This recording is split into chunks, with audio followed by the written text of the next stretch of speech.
Trabahante sa umaga, estudyante sa gabi.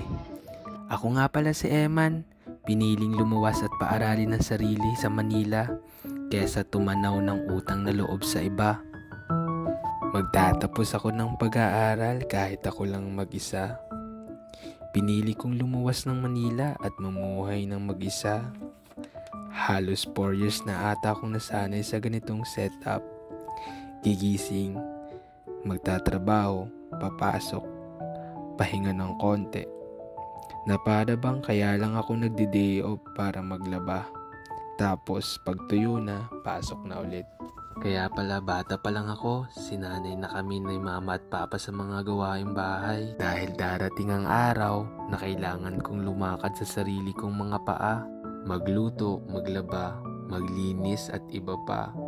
Basic lang yan sa training ko noong bata pa. Yung tipo ngayon, ako na ang gumagawa ng mga desisyon ko para sa sarili. Na para bang hindi ko na kailangang magpaalam pag may mga gala. Dahil ako na ang may responsibilidad sa aking sarili. Pwedeng malate umuwi, mag-inom at makitulog sa tropa.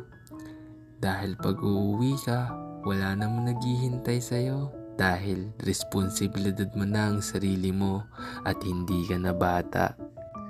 Maiintindihan mo lang ang halaga ng bawat patak ng tubig kapag ikaw na ang nagpupuno ng sarili mong timba.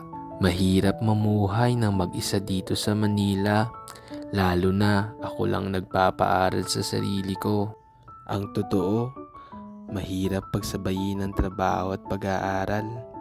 Hindi lahat ng teacher naiintindihan ang salitang working student. Ganon din ang ibang mga employer. Bawal ang mga excuses.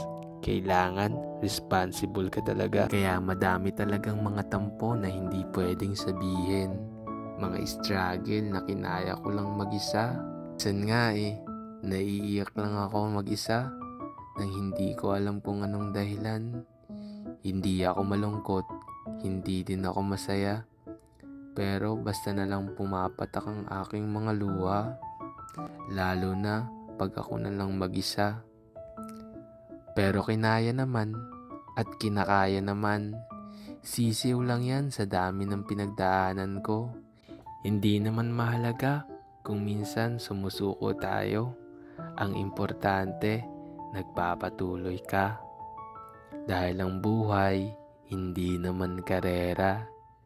Yun lang, sana samahan niyo ako sa journey ko hanggang sa makagraduate ako.